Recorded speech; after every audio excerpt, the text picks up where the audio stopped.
This episode of Marriage Made Easier is brought to you by Connecting, the app that literally makes marriage easier. Building a life with someone is one of the most rewarding things you can do, but if we're being real, it's also one of the hardest. Ooh, child, don't we know? No, I know. You don't know. It's been a breeze for you. But just look at the divorce rate. Most of us were never taught how to navigate the challenges of marriage. Between everyday stress, spouses like Asha, financial pressure, parenting struggles, and communication breakdown, it's easy to feel like you're stuck in a cycle of frustration. And while therapy can be life-changing for a lot of people, it's not always accessible. It can be expensive, costing hundreds of dollars per session, time-consuming, and it doesn't always fit the realities of your life. Yeah, that's where Connecting comes in. Connecting gives you the tools to navigate the challenges of relationships with confidence. With 24/7 guidance, you can ask for advice anytime and receive personalized insights and actionable steps to help you grow, both as an individual and as a partner. It's like having a relationship counselor in your pocket. And we need that. We needed that like 4 or 5 years ago because I should be tripping. It's always accessible, completely judgment-free, and designed to fit into your life. Visit connecting.com. That's KINECTIN.com to sign up for the wait list and to try one of the assessments to learn more about yourself and your relationship. Your journey towards a happier, easier marriage starts today.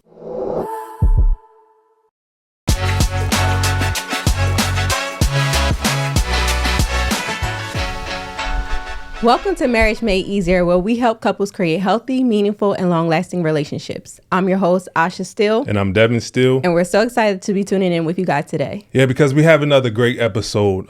We truly believe that one of the ways that you make marriage easier is by hearing from other couples. Hear about some of the things that they've been through and the things that they've overcame.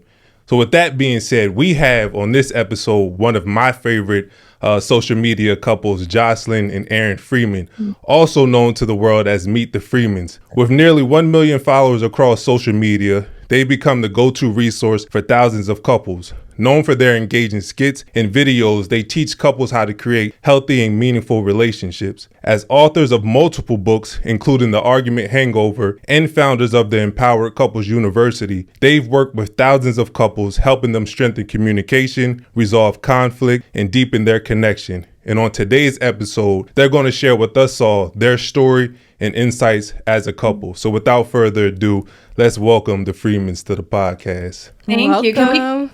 Thank you. Can we copy that intro? That was a great intro. Oh, yeah. I'll send it to y'all after this. But we're excited to have y'all on. We're excited to be here. Yeah, really appreciate your service to the world, too. And are happy to dive into anything and everything you want to cover. Well, let's start with y'all's story. I don't know, because I know sometimes when people ask us, how did y'all meet? We have conflicting stories. So I don't know who wants to share how y'all met and how y'all ended up getting married.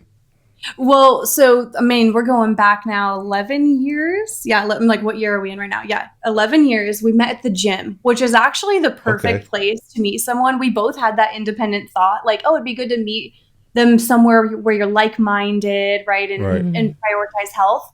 So, but I failed so many times trying to pick up girls at the gym, and I didn't. Was it your line that you was using, or you wasn't lifting enough weights? What was it?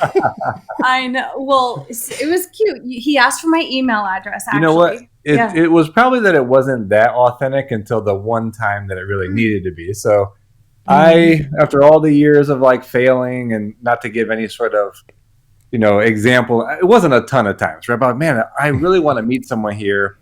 The one time that I approached her, it was just authentic, right? It was, hey, my name is Aaron.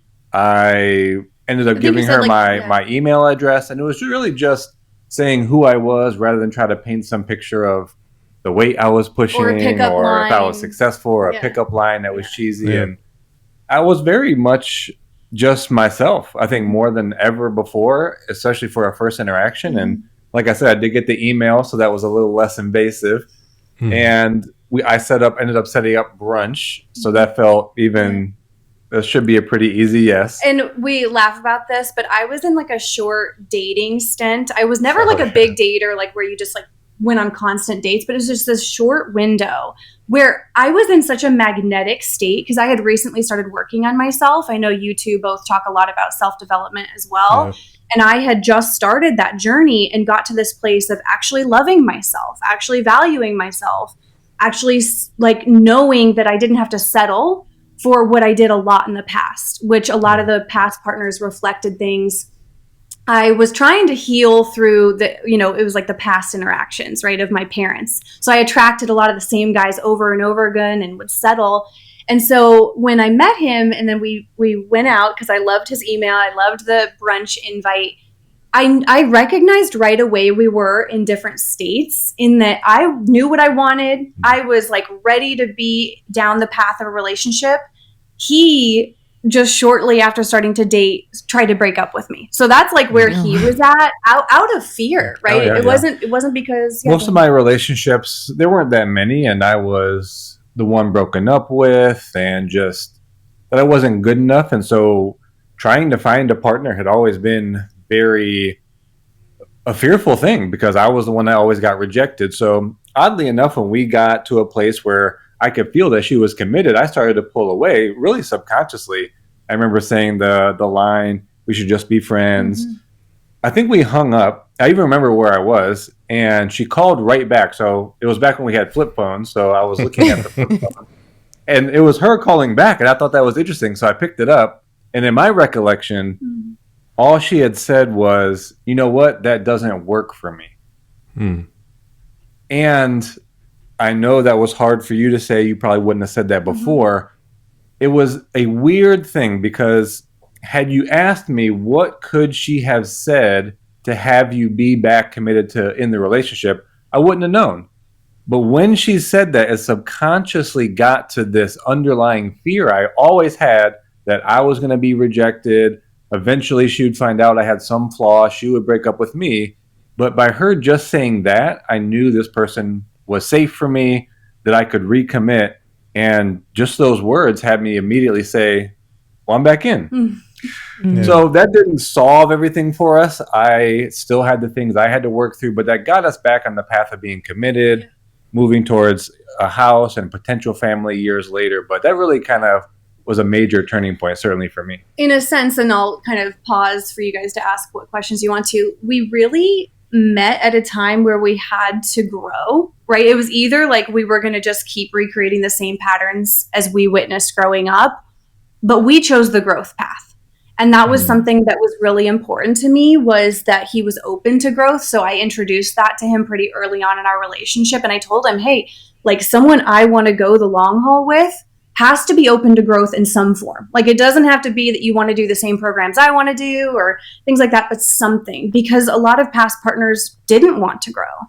And so thankfully we chose the growth path. And I feel like we've truly grown up together over this decade, and we've evolved so much, and we've gone through so many seasons, and we've learned a lot. Yeah, I mean, in short, we've gotten to investments that basically I thought we were going to lose everything.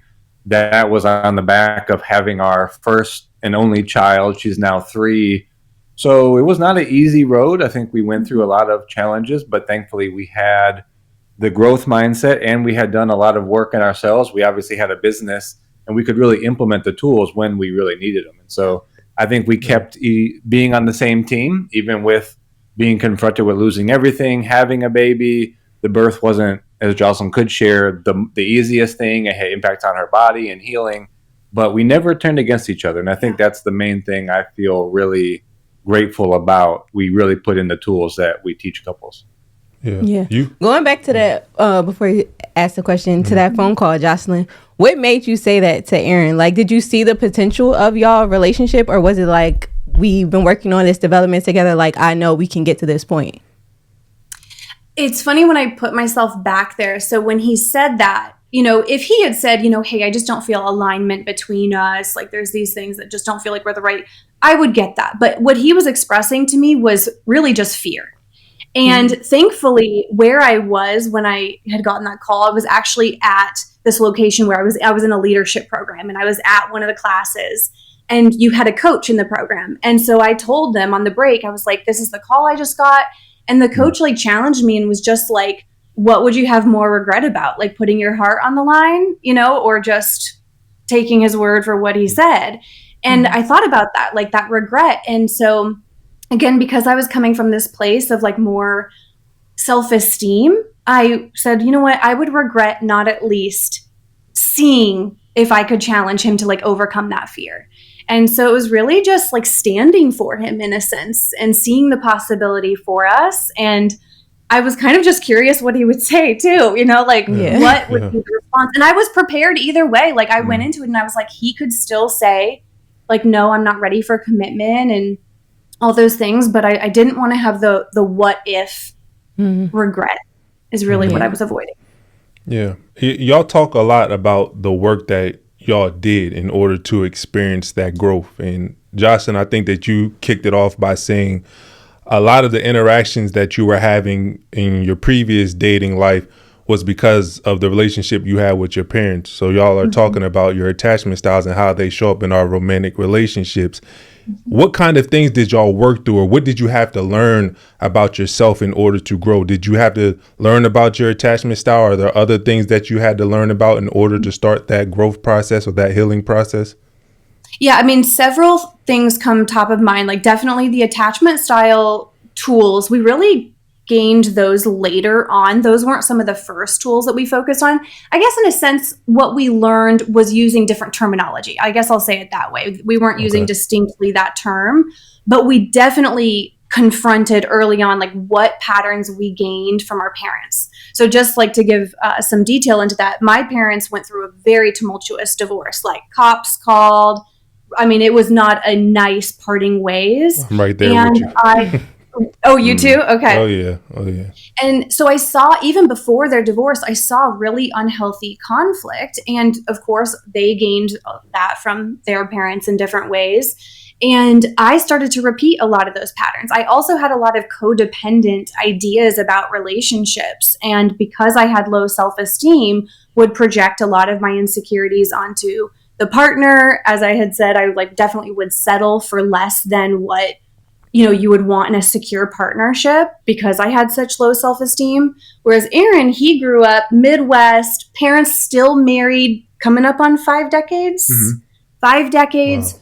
Never, I mean, I don't want to speak for you, but never saw them argue. I mean, I am definitely the avoidant type, at least coming into the marriage. And it was more so about it was really about not having conflict come up at all. Pretty much what I saw was there was never a conflict. There was never a discussion between my parents. I could feel tension as a kid, but there would just be a separation in the physical proximity. And then within a few minutes, you know, we'd be outside playing or riding bikes. And so it was just moved on, right? So once we were in this relationship together, then I realized that doesn't address anything. And even me, I had this idea that not saying anything is much better than just withdrawing. And maybe in some regards, like yelling and swearing, like, yeah, that probably does a lot more initial hurt, but there's still hurt that when there's something that needs to be addressed and she's wanting to have a conversation and I just pull away, I say nothing, I walk away. Well, that has her feel abandoned and isolated. And it might not be the biggest thing in that moment. Over time, that's very impactful. For my partner to feel like she can't bring things to me, that she's isolated and abandoned over the long term is detrimental. And so I did learn that early on that, man, I need to be better at being able to speak what I'm feeling and certainly be able to listen to and not just counteract the feelings that she had. So I think we learned early on that two experiences can exist and that we're not here to battle. We're here to understand, and then together we can take the steps forward to meet whatever the need is that we're each trying to express. Yeah, that's really interesting because if y'all come from basically two different backgrounds, right? So Aaron, you growing up in a household where you didn't really see conflict could have made you believe that if you end up in a relationship and there is conflict, then this must be the wrong marriage for me because I never seen my parents do this. And I think oftentimes parents, they don't practice conflict resolution in front of their children to give them an example of how you work through differences in your relationships. And I think that for y'all to come to that conclusion that, okay, two different experiences can exist but we're not here to fight against each other. We're here to fight against the problem and find a solution or an outcome that works for both of us. I think it's really powerful because maybe a lot of people experience the two different backgrounds that they have, and they're trying to build a life together, which can become difficult. If I could say something, I think that's really key what you said, because what we even notice in our work talking with couples is that if you ask them like, oh, what kind of a partnership are you trying to create? A lot of them will refer to, well, this is what I liked about my parents, or these are the things I didn't like. So they're referring to the model that they had, rather than, I think one thing we really did early on was, if we were to just even not refer to our upbringings, what would we want to create? What would that partnership look like, even if neither of us had an example of that? And so it became a creation rather than by default, well, this is how I was raised. This is what I saw, this person do. So I think, and that's how people approach parenting. I know you guys also are passionate about parenting too. They'll be like, well, this is how my parents punished me, so I'll just do that too. And we don't want to be by default, right? We want to be intentional, thoughtful, like what is actually best based on what we value and want to pass on. So being a parent too, we're 3 years in. We had our kiddo after several years of being together, right? I was close to being a geriatric parent, according to medical terminology. And it's motivated me even more to be a cycle breaker. I was always passionate about this because I think as a teenager, I made a decision, like I will be different.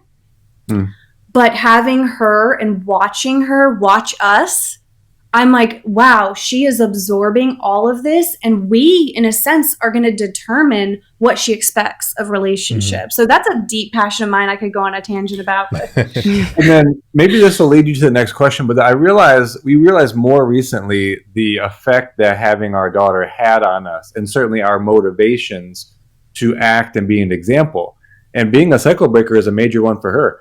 That is not something I resonate with. I never thought to myself, I need to be a cycle breaker. And so I just want to state that, because even with the time that we've been together and a shared vision and the tools for repair that we use, you're still going to end up in places, and maybe based on the season that you're in as a couple, that you don't have the same motivations for action. You can have the same vision, which is important. You can use the same skills, but you still don't always have the same motivation. Like, being a cycle breaker, not something I ever thought about needing to do.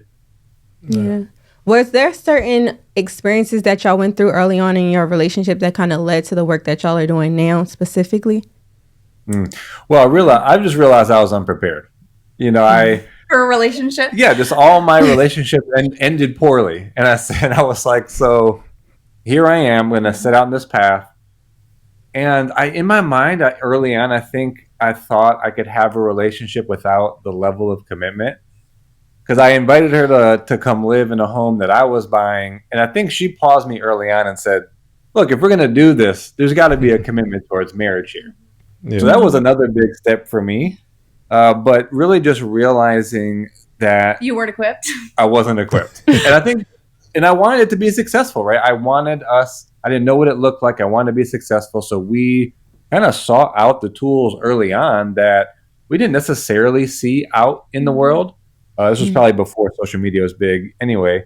And we just wanted to do it for ourselves initially, learning, how do I emotionally regulate? What's the proper way to repair? How do we express emotions and needs? How do we meet them when they're different? Certainly being prepared for parenting, which I never thought I was going to even be a parent, if I was to be honest, probably because the relationships I was in, I was broken up with.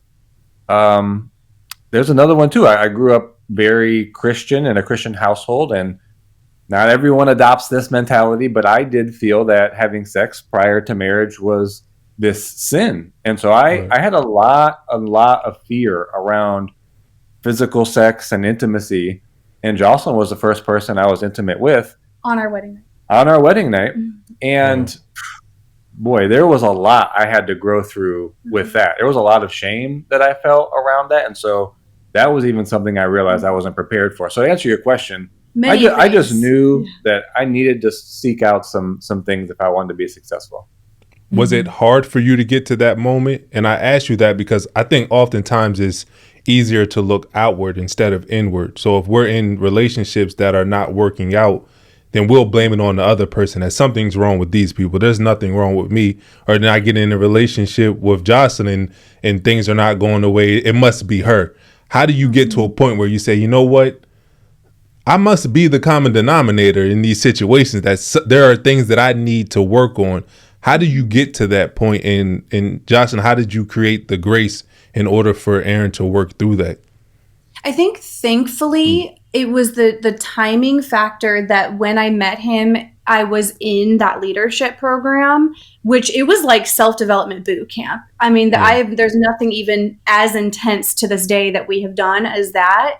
So I think it was like just divine timing that I was in that. And so I was able to hold space for him in challenging conversations. I remember this distinct moment where we were getting a quick bite to eat at lunch, and it ended up turning into this really deep conversation about integrity over him sharing that it was like a Thursday night, and he's like, oh, hey, my guys are going out to get drinks at this club. Do you want to come? And I just point blank was like, no. And he's like, what do you mean no? And I was like, don't you want to come? Kind of like he was nicely being like, if you want to hang out with me, wouldn't you want to come? And I was like, that actually isn't something I enjoy anymore. You know, I enjoyed my years of having fun, but like that isn't in integrity. Like that doesn't feel in my integrity. And then it went down this whole conversation about integrity and not just doing things because it's what your friends do, or, you know, you just think will keep you in the crowd. Yeah. So all that going back to your point, I think the timing of being in that leadership program, me being able to hold space for challenging conversations, and then he really took on his own growth journey. And at times he was even, not that there's truly like you being ahead of each other, but we would like challenge each other in different ways. And so over the years, I've never had to drag him in to be like, let's work on this, or, you know, don't you want to grow? Neither of us have had to drag each other from the beginning. Growth is important to us. We want to become the best versions of ourselves. And that's looked different over time. So I think, the timing honestly was just miraculous of being in that leadership program. I know you said that y'all have a 3-year-old, right? And you've been married 11 years. So y'all waited till around your 8th year of marriage to have a child. Did that come with any challenges? Because oftentimes when couples bring a child into the relationship goes from being partner focused to now child focused. So you have to learn to still be there to support your partner, love on your partner as you did before the child came. Did y'all experience any of that? And if not, how did you stop yourself from experiencing those challenges? Becoming parents really has been such an interesting shift in the best of ways. Like Aaron had quickly alluded to the year we had our daughter, which was 2021, the end of 2021.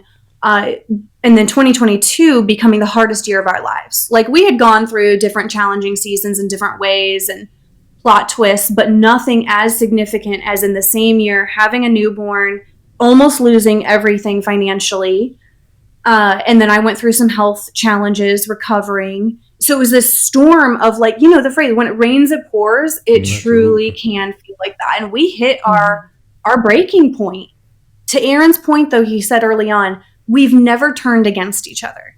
Even when we went through all that hardship, and I mean, we were in real fear. Like it wasn't just, oh, this is stressful. Like we were in fight or flight fear. What are we going to do? And we never fought against each other. We could have pointed the picture. Well, you made this financial decision. No, you made this decision, but we didn't. We said, these are the decisions we made together. And this is the obstacle we're up against. And it really was the greatest humbling experience. And I feel like we never valued humbling experiences before. I think when you do self-development, you can almost sometimes get to this place of like being above the challenges in some regards, but like becoming parents, having those challenges, we were humbled. And since then, I mean, we just have so much respect for what people go through and have to overcome. And even more so now, our message around marriage is that there are happy and hard seasons. You know, it is a package deal. It's not just, you know, saying I do and then it's just romance for the rest of your time. It's like life is also hard at times. And we have to, instead of like avoiding challenges, really rise above them, right? Which I know can sound cliche, but it's truly like, what are you made of? Yeah. You know, what are you made of when things get hard? So a lot of our content is around that. Like, who you really are is shown in the hard parts. And I think our bond has only gotten stronger since that breaking point. Our respect for each other, our vision has gotten stronger. So I feel like when couples can turn against each other, and that can actually be what puts them apart, it's like only made us like we're ride or die. You know, we're in this. Yeah. Aaron, I know you say you have a strong religious background. Do you feel like that your faith led like the foundation for those hard moments that you guys had? Yeah. What's interesting about that question, I think it was such a moment for us. It forces you to look at your faith.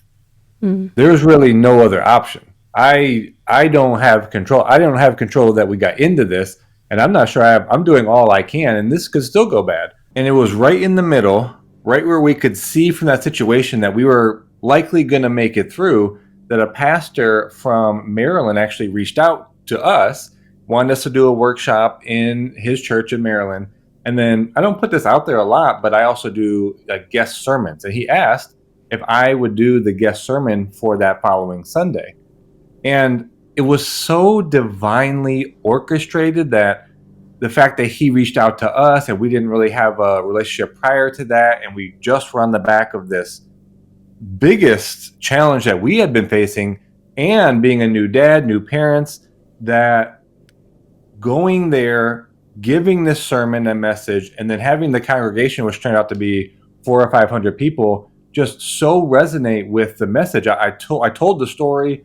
I was up there. I allowed emotion to flow. And even afterwards, so many like women in the congregation saying, we're so grateful that you could come here and show that a man can have strength in his vulnerability and emotion. And the whole event was like nothing I could plan. And it really was affirmation to me that God was directing this challenge. So again, we weren't all the way out of it, but having a faith background, having a foundation, and then kind of getting the affirmation just allowed us to say, you know what, this is okay. And we move forward from there.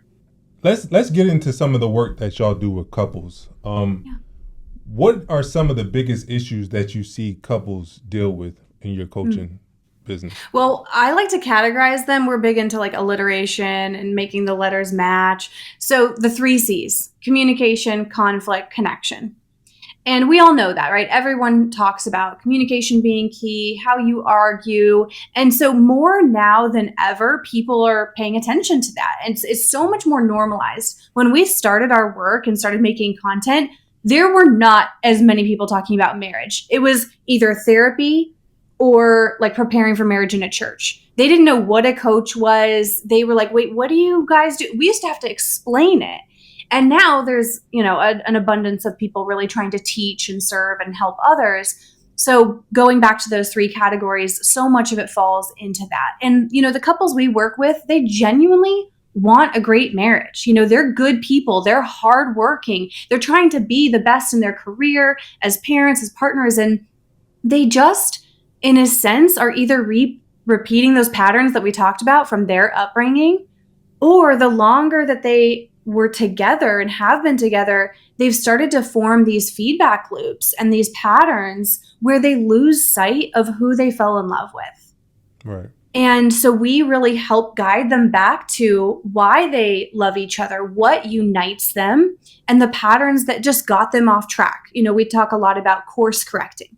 And in marriage, you have to course correct quickly. Like, it's not just this straight line, no matter how good of people that you are.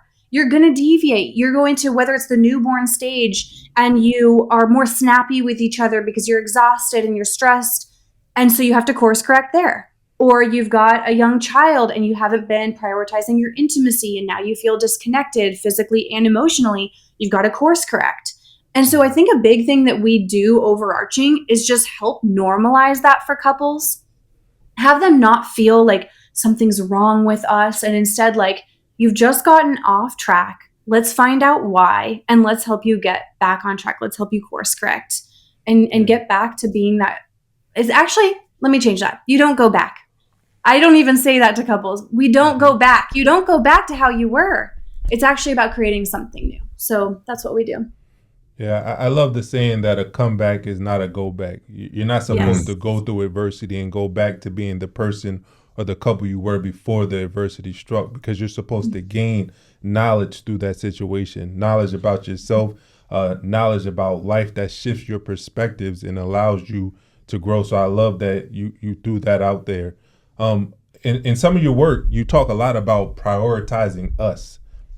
How does a couple prioritize themselves? Because you just mentioned that a lot of couples, they want a strong, healthy marriage. They want a strong, healthy relationship, but there's so many things pulling them in different directions that they can't, or they feel like they can't prioritize their relationship or their marriage. How do they do it?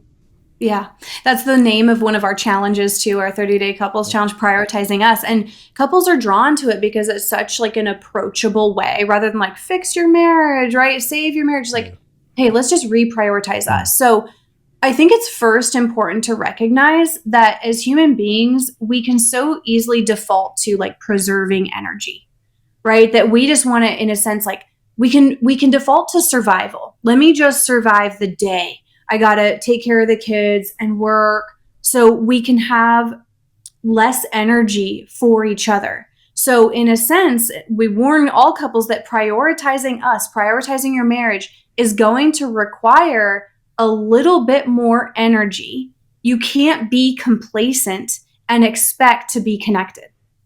So you're going to have to find within yourself some of that energy. It doesn't have to be that you're at peak state and it's like, your first date, but you can't be at dinner and just asking the same old, how was your day, and expect to be connected, right? You can't have your phones in bed and expect your intimacy to thrive. So what we really guide couples through in those different prompts is to shake up the routine a little bit. Doesn't mean you're getting date night every day or even every week, but it's the little things, whether that be affection, whether that be how you express appreciation, showing that you think about the things that they care about. What is something special that would show them you thought about them during the day? So all research, I'm sure you guys find this too in all the things you read, it really boils down to all of the small things that we can do day in and day out that are very easy not to do. And one of my favorite quotes is that the things that are easy to do are also easy not to do. And that's so true in life, right? If you think about anything, whether it be staying healthy, having a great relationship, being good in your business, a lot of the things are pretty easy to do if you boil it down. Like, it's not that hard to learn how to exercise. Are there obstacles? Yes. But it's also easy not to do them. Mm-hmm. And we have to overcome that complacent nature that we all have. Again, we can want to preserve energy, just do the bare minimum. And we can't do the bare minimum and expect greatness from the marriage. Yeah. So those are just some points within that and prioritizing us. Yeah, I love that, because people have to understand that it's not always hard. But anytime you're going through habit formation and you're practicing new behaviors, you have to put a lot of energy into it, because you're training your body, you're training your brain to do something that's never been done. But if you do it over a long period of time, it starts to become easy, because now it's a habit. You don't have to think about it. If every morning, like me and Asha, every morning we wake up and hug and kiss each other. We've been doing this for, I won't say 12 years, because we've only been married almost 9. But for 9 years, every single morning we'll hug and kiss each other every time we wake up, breath stinking and everything. But it's like in the beginning, that's something we had to practice, because that's not something we were used to. Now it's second nature. So anytime you do something over a long period of time, you don't have to think about it moving forward. So it's all about, when do you want to choose your heart? Do you want to do the hard things now so that you can have an easier future? Or do you want to do the easy things now and not be intentional, and then have to go through the hard things later on, whether it's trying to rediscover yourself or rework your life because y'all are no longer together because you didn't prioritize your marriage, as you just talked about earlier. Mm-hmm. Is there more you want to say? I could go on more with that. No, we just try to think of different ways. I love how we're all just so practical about what marriage is. It's going to be an evolution. It takes watering the grass, as you said, and understanding the season and the timing of the watering. And one of the ways we've been thinking about this more recently is that a part of a marriage is the daily function. It's the tasks and paying finances and managing a house and cleaning the house. And it's a management of life. And that's not necessarily what brings fulfillment. It's necessary. Yeah. So there's kind of this cyclic back and forth between, well, we've come up with 3 states. You can be in dysfunction, function, or connection. And if you just think about, sometimes you get into hard seasons, maybe you let some of those simple things that you could have done earlier on, that now gets magnified and you're in more of a state of dysfunction. So there are certain things like structure, order, integrity, follow through that need to happen to take you from that to function. That's really where a lot of couples are, right? We function well. But then the problem is, if you don't take the steps to move to emotional closeness, then you have that feeling of being roommates, being co-workers. Mm-hmm. We get all the tasks done. Mm-hmm. We keep conversations about details and topics and things to do and logistics. But you have to recognize that you'll need the vulnerability, you'll need the level of emotional conversations and depth and going through hard things, being on the same team, prioritizing intimacy, learning about intimacy as you go through the lifespan, that you're going to have to continuously bring about the closeness. That's where the juice and the fulfillment of a marriage is. And sometimes you'll fall back again into functioning. It's like, okay, you have to remind each other, like, oh, okay, you know what? We've just been going about the last couple of weeks, and I was making dinner and I was just passing you in the kitchen. I didn't even rub your back. So it's making some of those gestures again for closeness when you notice you fall into function. If I could just say one more thing on that, because I'm loving what you just said. I think a good place to even start with this topic is think about, so for everyone listening, like, what is the energy and attitude you bring to your daily interactions? Are you kind of barely there, giving one-word answers, or just the same old, kind of on autopilot? Maybe you're even a little grumpy. Maybe you're negative. Maybe you're critical. You know, some people come in and instead of appreciation, they're like, oh man, spaghetti again? You know, we just had like those little remarks that we can make in the attitude. How is that affecting your partnership? Versus, although you're tired, because we're all working hard. Everyone's working hard. Everyone's quote unquote busy. When you ask anyone, how are you? Busy. Everyone is. So we can't use that as an excuse for our attitude and energy. So think about, how do I wake up? What's the energy I bring to the room? When I come home, or we both come home, or we end our workday, what's the energy we bring to making dinner and being at the table together and bedtime? Because that shift, if you were more intentional about that attitude and energy, your partner is going to feel it. And you know what's going to change in them? Their attitude and energy. And it creates this momentum. We talk a lot about momentum, in that then you feel that shift, and then you're asking each other better questions. And then it's more like, oh, I'm more drawn to be intimate with you. And it just creates this perfect storm of positive momentum. Yeah. I was going to say, I had seen that you guys' vision is to take couple development and make the personal development the new to the couple development, right? So to prioritize developing as a couple. Do y'all feel like it is important when you're doing those coaching sessions or meeting with those couples for them to really prioritize their relationship versus just individual? Oh, I think that the perfect formula is when both people are individually doing something to grow, right? And there's many methods for that. For some people, it's more like self-study, whether that be through books, podcasts, and things like that. For others, they like to seek a therapist, a coach, group programs. Aaron started like just an impromptu with some guys around us, friends. Like, it's not even a professional thing.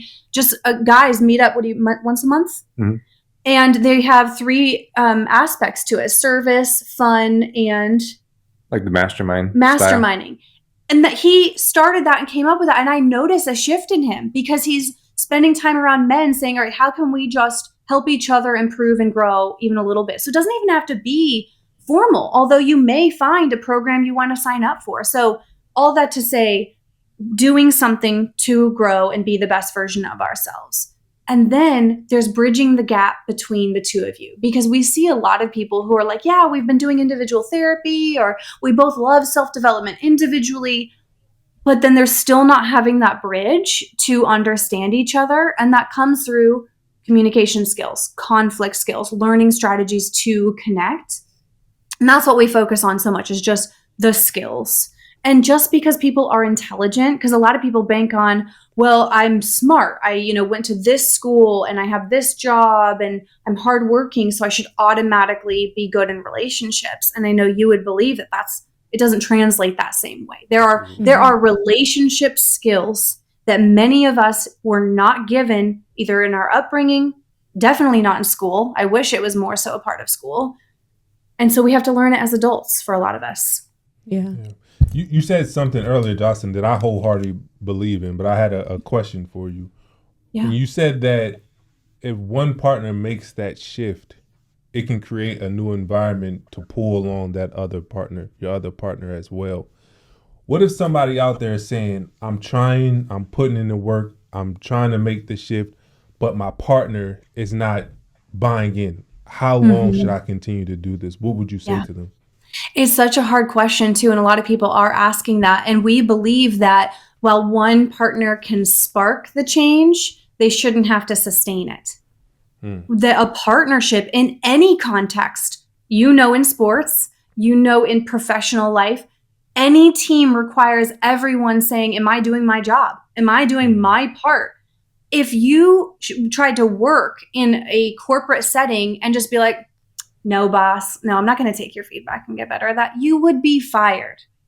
You'd be cut from a team if you were not putting in the practice and, being able to pull your weight and your teammates could count on you. So why do we have that mindset in marriage? It's still something we reflect on and contemplate. And I think a lot of people, again, it's their conditioning from how they were raised. And so there's a lot of reasons as to why. I don't think there's a simple answer. I don't think there's a certain timeline. I think that the only thing we have control of is expressing what we need. What are our needle movers? What are our non-negotiables? This is what I need to feel safe, secure in a partnership. I want that to be with you. I really do. This is what you're hopefully saying, something like this to your partner. Yeah. But I need you to pull your weight, or I need you to create this with me. Are you on board? And so I think there's somewhat of a point blank, very straight up conversation to have in an empowering way, right? We can still say that in a way that's an invitation. And then ultimately, only you can decide that length of time. But a partnership is a partnership because both people are doing their part. And so it's an honest conversation. Are you going to be a partner with me? Because I can't do it all by myself forever. And I'll add that sometimes what helps is getting them exposed to someone they relate to.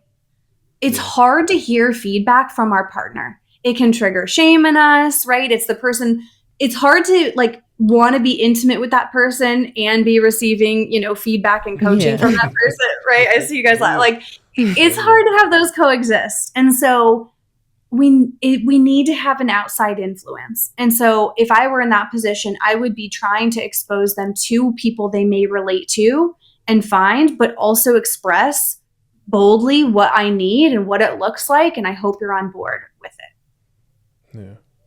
What do you think why do you think it's so hard to receive feedback from your partner? Because I know we experienced that. Me, practicing psychology, I know that I can help a lot of strangers, but it's harder to help family members. Mm-hmm. Why is it that it's hard to take constructive, quote unquote, criticism for people or feedback from people closest to you, specifically your partner? Yeah. Do you want to jump in? I think some of it has to do with expectation.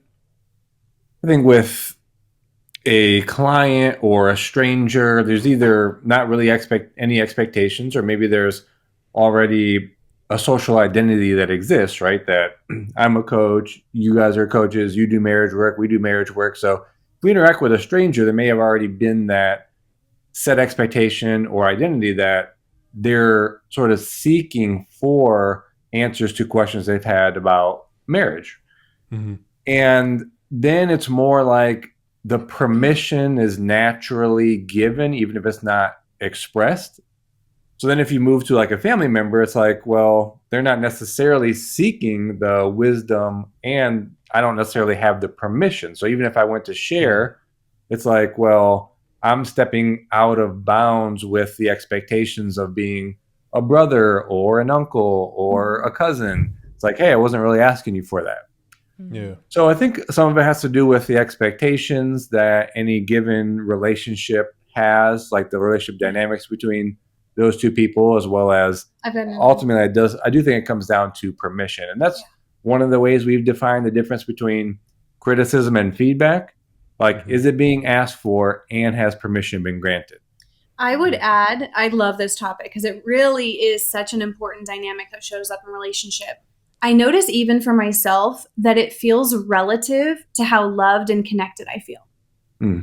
So if I'm not feeling loved by Aaron, let's say he's been more in his head for a few days, distracted by something he's working on. So he hasn't made, what we call love deposits, the Gottman call bids, right? Many what people have analogies for it, different terms, but a deposit into the love account. If he hasn't made those in several days and he's been a little bit shorter with me, a little snappier, not as engaged. So I'm not, even subconsciously, I'm not feeling that loved and connected. Now he shares something that maybe objectively is feedback, but it feels like criticism because my love account is low. Yep. So I think it's all of Aaron's points, yes, and relative to that sense of love and connection. Because even with us, I notice if we actually just went and did a night away. Our daughter was with grandma and grandpa, and we had like 32 hours. Fun. It made me feel like I need one of those. We need one of those. I said the Freemans do it. The Steels need to do it. Just a one night staycation somewhere local. We don't get it often, but it's amazing. Maybe once or twice a year we get to do it, and I think it's something we got to do more often because it is nice to just pause and zoom out and look at things, right? And get that quality time. But regardless, I noticed that there were things we were sharing with each other that were just observations because we were talking about things we wanted to work on for next year and goals. So we had a couple observations to share with each other, right? Because our partner, we can be a mirror for each other. We all hear that, right? Sometimes we don't like what the mirror is showing us. We're like, no, show me my beauty. Show me I'm perfect. Right. Sometimes the mirror shows an imperfection. Regardless, we were just sharing observations, but it didn't feel like criticism because we felt connected in that moment. We felt each other's appreciation. We didn't feel judged. So that love and connection piece, I think, is really key for feedback versus criticism.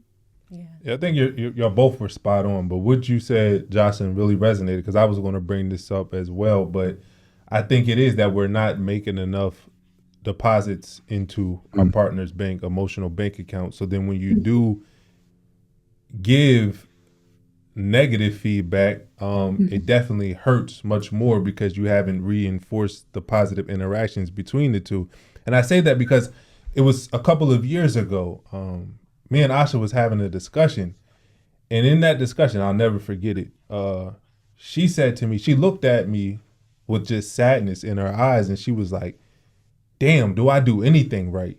And it struck me because I think that she does 98% of the things right, but I'm not as vocal, or I wasn't as vocal about it, right? Because I think that when you have an expectation of somebody's behavior, you're not giving them that positive feedback. Like, you're supposed to do this, right? Yeah. And in that moment, I realized I have to be way more vocal with the positives because the negatives have much more of an impact on us. And if we're not having an overwhelming amount of positivity, positive interaction, when we do have that one negative interaction, it's going to take a big hit if we're not filling up each other's emotional tank. So I think that your point was spot on, that we have to be sure that we're having way more positive interactions than we're having quote unquote negative interactions or providing negative feedback. Absolutely. Snaps to that. Fully agree. I would ask both of you, what is the most rewarding thing of the work that you guys do with couples? For me, because I'm so passionate about the family dynamic, and like I think part of my healing journey and what I witnessed growing up and like just that relationship to the inner child, when I know because of what they're sharing with us that their kids are seeing healthier conflicts, their parents are not just staying together, but actually thriving together. And so they're seeing loving interactions. I think often about their children. Even if I've never met them, because not all of them show us pictures or show, their kids on the screen, but just knowing they have them, I'm like, man, I care so much about the generational impact of our decisions. So that's for me one of the most fulfilling. I know you're not as passionate about that, but that's a big thing for me. As far as the work, the activity I do enjoy the most is speaking. And, we do an event with about 40, 45 couples in the room. What's so rewarding to me is a group of couples together. And we're obviously teaching principles, but we allow people to share their takeaways and their experiences. And there's really this time when you get a sense that the whole room understands that we're all going through very similar things. I mean, not exactly the same situations, but there's a relief, there's a settling in that happens. And an individual couple sitting at their table just realizes in listening to another, like, wow, I experienced something similar to that. So it's not just me. And then we all kind of move forward with, hey, there are just some missing skills. We can all learn them. We all have challenges. So it really moves to this place of optimism. Obviously, all of us have to continue to do the work, but that's so rewarding to me. Just the recognition that we're kind of all in this together. Our marriages are sort of separate, but we go through the same things, and there's a level of like support and understanding there. And I just love that. I love leaving the events and people feel lighter because there's optimism about they have some new skills, but again, they also just have a sense that we're all related in this way. Yeah, it's powerful. Before we ask y'all your last question, where can people find you at? If they want to get some of your resources or they want to follow you, where can they find you? So we know a lot of people hang out on Instagram. So we're at meet_the Freemans. That's our handle everywhere, really. Our website is even Meet the Freemans. So you met the Freemans here. You can go to meetthefreemans.com and Meet the Freemans on Instagram. So everything is there, both on Instagram, our links, as well as our website from our workshops, books, our couples challenges. We actually have a special edition January only couples challenge because we had 36,000 couples go through our previous challenges, and they constantly asked us for another set of prompts. So it's called The Best of Us, and it's January only. We're going to close it the rest of the year just to have like a special way to start the year, reignite the spark in the relationship, bring out the best in each other. So that'd be a great resource if people hear us and they're like, I want to do something, go do The Best of Us couples challenge. Awesome. And all that will be linked in our bio for y'all to go check out. Last question we have for y'all. What is one thing that couples can do to make their marriage easier? Gosh, it's like a simple question, but a hard question because you're like, ooh, which one do you want to pick? I'll go first. And to add to something we haven't really talked about yet, I would say it's easier if you adopt taking responsibility early and first. Own it. Yeah, we're all going to make mistakes. We got the conflict cycle. There's process to repair, but we just keep it more simple. Just objectively own up, just take responsibility. You may have made a remark. You may have been focused on something else. It was harsh. It did come across as critical, or you've been a little withdrawn. And then there's a moment, right? There's a moment in which if I fight against this, it's just going to turn into a bigger conflict. But if I've got a moment in time, my partner says, hey, that kind of hurt, or you didn't follow through on what you said you would do. You're right, I didn't. And it's like that. So often that will make the marriage so much easier because you'll just be able to, what we call a blip moment. It can just be a small blip. You can move to love and move on with your day, companionship, and into the next conversation. If you just take responsibility, if I just have to say, Sorry, but about I only that. did that because you did this. It's like you just make it so much harder. Yeah. Well, thank you That's for a good sharing one. that. Yeah. I'm glad I finally got to meet the Freemans. Yes. I know that everybody else is going to be excited to listen to this podcast. So thank you for taking the time out, even work with us, being flexible. They don't know what happened behind the scenes, but this was a lot of work to get this podcast done. So we're glad that we finally had a chance to meet you and have you on the podcast. Yeah, we hope for more connection with you guys. It's really been great to have this conversation.